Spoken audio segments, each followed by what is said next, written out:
আজকে মুসলিম জায়া জননী রোডে ঘাটে হাটে বাজারে যেভাবে চলছে, এগুলি সব পশ্চিমা কালচার। এমনকি আপনি আশ্চর্য হয়ে যাবেন, একজন মুসলিম ফ্রান্সি সংস্কৃতিতে অভ্যস্ত হয়ে তার স্ত্রীর নামটা তার নামের সাথে লাগাই দিল, স্ত্রীর নামের সাথে স্বামীর নামটা লাগাই দিল।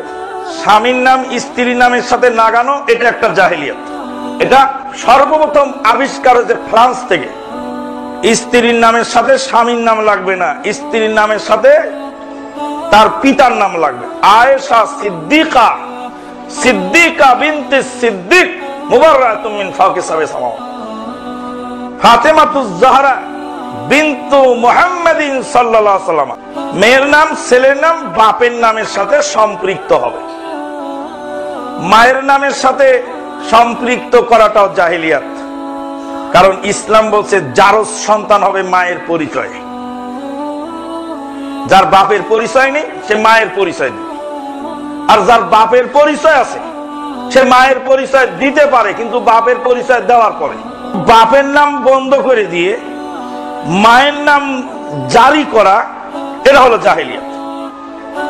এরপরে আরেকটা ভয়াবহ বিষয় থেকে গেল, নাম হলো জেবা।